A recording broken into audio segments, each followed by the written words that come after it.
Tadi Bang Dedek belum dijawab itu Bang, ketua Dewan Pembinanya ini siapa nih Bang? Sosok Y-nya ini Bang, masih misteri itu Bang. Tetap ya, masih ingat nih. Kan? Iya, bahwa seseorang berinisial J itu adalah Pak Jokowi. Dan bahas. Iya. Nah, Pak Jokowi sendiri sudah menyadari kelemahan PSI selama ini adalah mungkin kami sering muncul di TV, kami sering muncul di podcast, tapi itu kan wajah, gitu. Kami tidak punya kaki-kaki yang kuat. Jadi Pak Jokowi mensyaratkan kalau kamu mau saya bergabung secara formal ke PSI, maka pengurus-pengurus PSI harus dibentuk sampai ke level desa. Walaupun ketua umum PSI itu adalah anak kandungnya sendiri, tetap harus kerja. nggak dikasih gampang, harus kerja anak. Nah ini kan sudah kesebut nih, ada indikasi salah satu partai. Nah dari PSI sendiri gimana nih? Apakah sudah komunikasi juga dengan Pak Jokowi atau gimana untuk menanggapi hal ini gitu? Atau ada langkah-langkah yang lebih konkret lagi? Iya, sebenarnya kami belum menyimpulkan. Atau bertemu gitu? Kami sebenarnya belum menyimpulkan siapa yang berada di balik katakanlah gerakan panjangnya Mas Roy Suryo ini. Cuman kemarin kami menangkap publik melihatnya seperti itu, dan itu sah-sah saja. Dan itu sah-sah saja karena publik itu kan connecting the dots ya. Tapi yang harus dilihat adalah publik itu menangkapnya dari apa yang muncul ke media kan. Tapi the real political process itu behind the scene. Ya, tidak terucap ya. Betul. Jadi sah-sah saja publik seperti itu.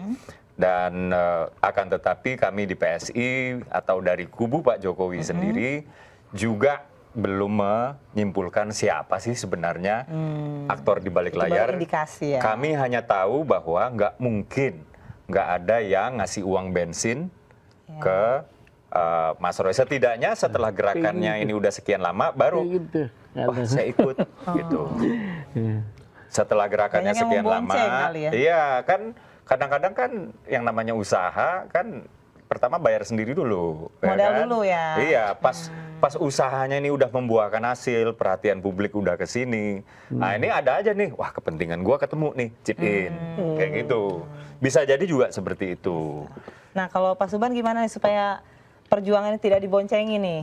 Biar tetap saya sebenarnya pengen tahu kok nggak ada yang nggak gitu ke saya. Nggak ada tuh. Nggak ada sama sekali. Misalnya ada yang mau memboncengi Pak Suban? Ya. Untuk karena kan ini isunya lagi banyak banget ya. Kayaknya nggak mungkin ada deh. Nggak ada yang minat ngasih bensin. Belum ada sampai saat ini. Belum ada. Mudah-mudahan nggak ada lah. Dong, gitu kan. Mudah-mudahan nggak ada. Mudah-mudahan nggak ada. Termasuk untuk kepentingan 2029 Bang, biasanya kan ada aja tuh Bang. Apa untungnya buat saya? Nggak ada untungnya. Nggak. Saya nggak ikut-ikutan yang begitu. Iya.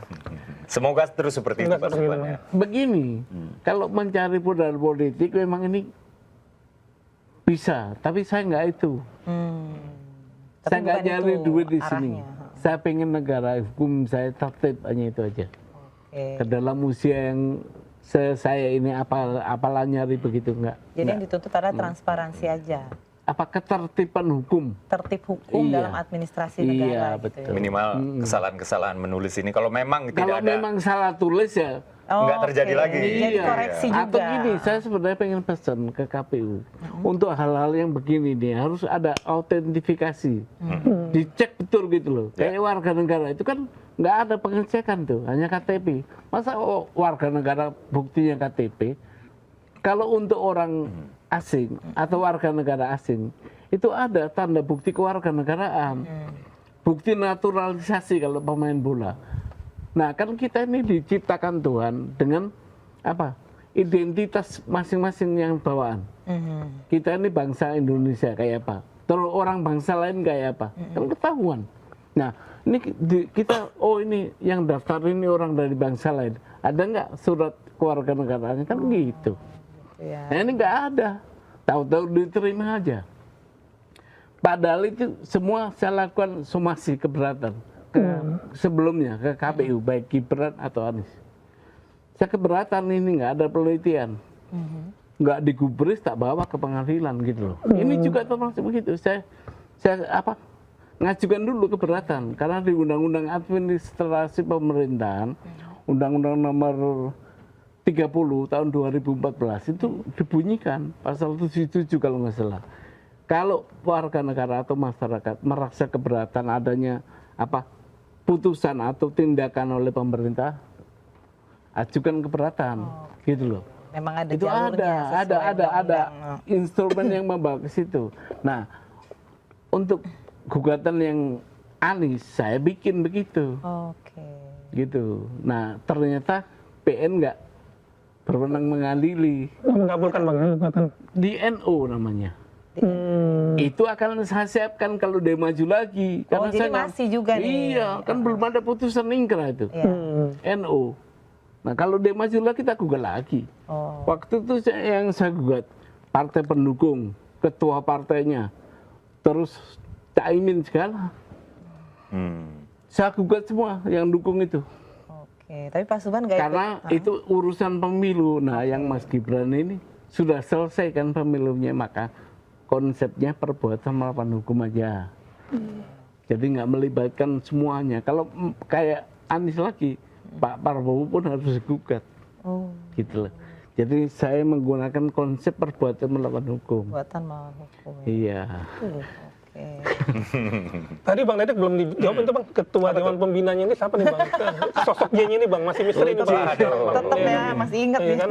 Iya. Sebenarnya sudah pernah dibuka ya di media oleh ketua harian kami. Varian. Bahwa ketua Dewan Pembina, artinya begini, kita belum punya seorang ketua Dewan Pembina. Tapi posisi terhormat tersebut sudah kami sediakan buat seseorang. Berinisial J, kayak begitu ya? Nah, itu. Dan sudah dibuka oleh ketua harian kami.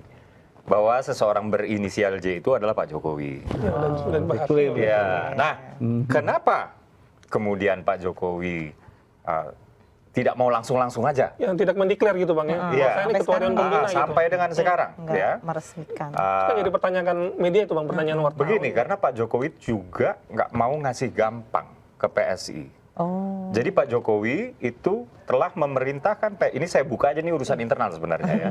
Semoga saya nggak ditegur oleh Mas Kaisang. Pak Jokowi meminta PSI untuk membentuk infrastruktur partai sampai ke level desa setidaknya sampai dengan 80 sampai dengan 85%. Gitu. Jadi jangan asal main domplang-dompleng nama Pak Jokowi aja terus nggak mau kerja. Nah, itu dia. Kayak begitu.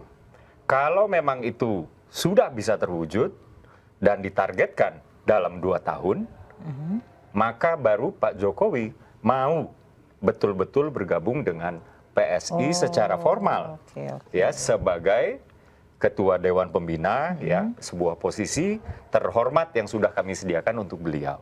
Oh. Jadi sekarang jadi masih PSI ada kalau misalnya persyaratan ya. betul. Kalau misalnya kawan-kawan perhatikan, ketua harian kami ini kan kalau bicara di media atau masuk ke dalam media online, itu pasti tempatnya beda-beda terus. Ya kan? Wah, mantap. Hari ini Jawa Barat, besok di Palu. Karena ini dalam rangka menguatkan kaki-kaki kami di daerah. Karena Pak Jokowi sendiri sudah menyadari kelemahan PSI selama ini adalah mungkin kami sering muncul di TV, kami sering muncul di podcast, tapi itu kan wajah, gitu. Kami tidak punya kaki-kaki yang kuat di Baru daerah-daerah. figur-figur aja ya. Iya, nah kaki-kaki inilah yang kemudian oleh Pak Jokowi ini harus dibentuk dan diperkuat.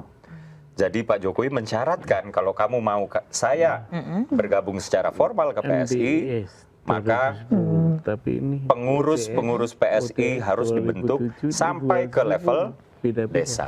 Sumbernya Begitu. Jadi penguatan Ini KPU. di akar rumput ya. Akar rumput, akar rumput. Jadi Jadi figur-figur di atasnya doang. iya, naik jadi kan. Pak Jokowi sendiri juga Ini kepinginnya PSI itu seknek. kerja. Walaupun ketua umum PSI itu adalah anak kandungnya sendiri, Tetap harus kerja. nggak dikasih gampang. Oh. Harus kerja anaknya, gitu. Yang dalam hal ini adalah ketua umum kami, gitu. Mas Kaisang.